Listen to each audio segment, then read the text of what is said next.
take me to your leader.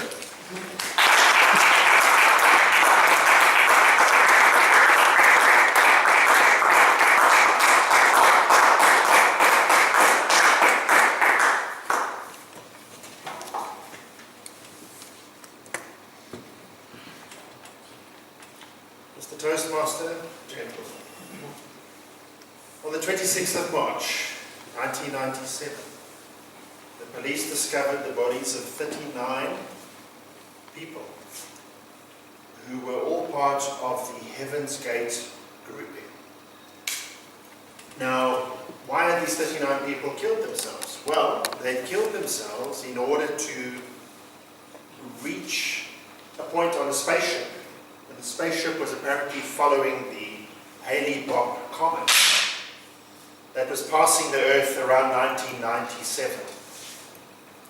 And sometimes we like to talk about leadership, and we talk about great leaders with great noble ideas, but crazy leaders also have the same characteristics as these leaders. And certainly in this scenario, it was very abundant that the leader of this clan, who basically believed in UFOs, and that the UFOs and the aliens were going to come, they were going to take them away, and that they were going to be in a better place, and they were going to become better human beings.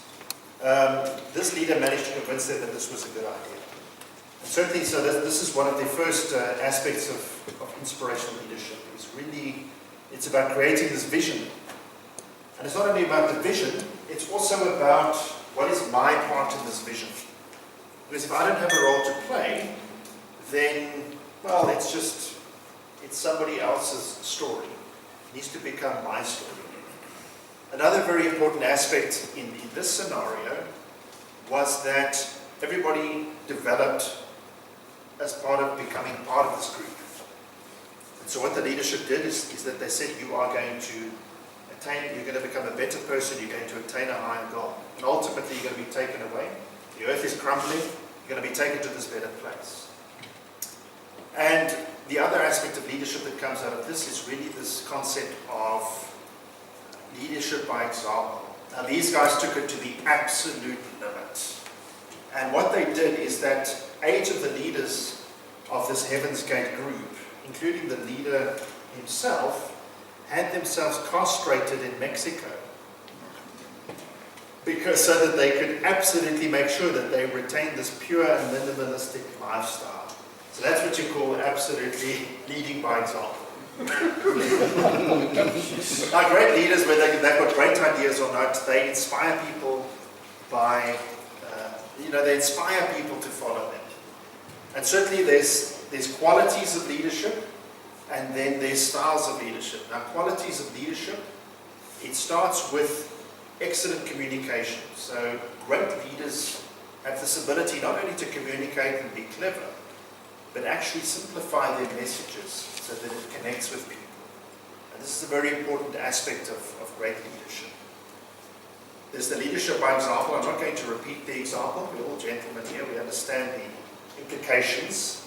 And I'm sure that once they got to the pearly gates, there was a lot of wailing and gnashing of teeth when they realized that they were stuck without their certain parts for the rest of eternity. So I'm sure that wasn't a very comfortable conversation after that. But another aspect of great leadership is optimism.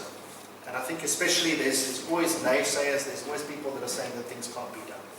And certainly another key aspect of leadership is optimism, to be able to say there's either that for every problem there's a solution. Instead of for every solution there's a problem, that kind of thing.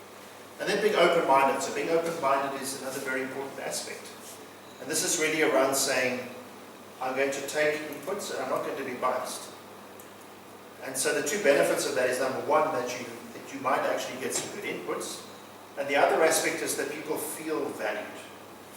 This is a very important part of modern day leadership, is that whoever's following you in that should really feel valued in terms of their following you. And then finally, demonstrating personal integrity. So I've deliberately given a crazy example because personal integrity is not necessarily doing the right thing, but it's being consistent in what you do. Do you deliver on what you say? If you say one thing, are you going to deliver on it? Can I trust you?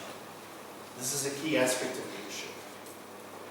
And then we go to leadership styles. So leadership styles, you know, I went through the Toastmasters leadership styles assessment.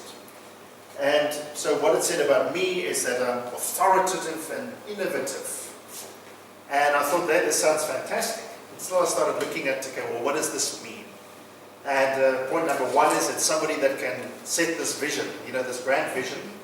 And point number two is it's that people can actually encourage and revitalize people to follow this grand plan and vision.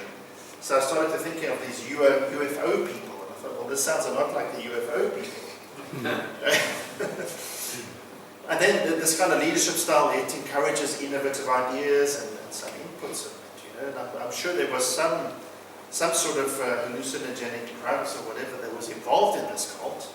But certainly people, I'm sure they had some creative ideas about what was this fantastic space that these people were going to. You know? And then finally, the leader gives direction and sets standards.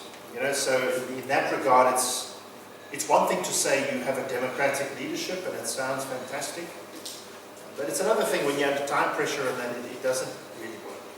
And so certainly that in terms of that assessment, that was one of my lesser leadership styles, was democratic, which is unfortunate because I'm part of the Democratic Alliance. And this is going on YouTube. So busted. Okay. Now I think, you know, it's one thing to say styles, and maybe you think you're stuck in a style, but there's many different types of styles. And those styles include things like being a mentor, mentorship style, or a instructive style, or a bureaucratic style. So a bureaucratic style, there it's top-down leadership, it's follow the rules.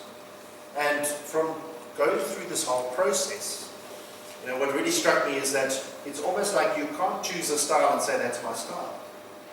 Because even in our workplace we have different generations. So we currently have baby boomers, that's sort of your 1946 to 1965, and they're influenced by their parents, the silent generation, and they value things like working long hours and loyalty. Then you have Generation X, the best generation. They were the first ones to be introduced to technology. But what they brought to us was work-life balance. They said, you know, we need to use this technology to make our lives easier and have this balance. And then you have the millennials and Generation X, and they are saying that, you know, that they typically get called the troublemakers and that. But what they've come and said is, just because you're the boss, it doesn't mean I need to respect you. You know, you need to earn that respect as well. And so I certainly believe that all these styles, whatever your leadership dynamic is and the core functions you have, you need to be adaptable in your styles, depending on who you're managing and in what scenario you're being managed. And I think that's what I've learned out of this exercise. It's certainly been very valuable, and I propose it, or I thoroughly recommend it to anyone. Mr. Toastmaster.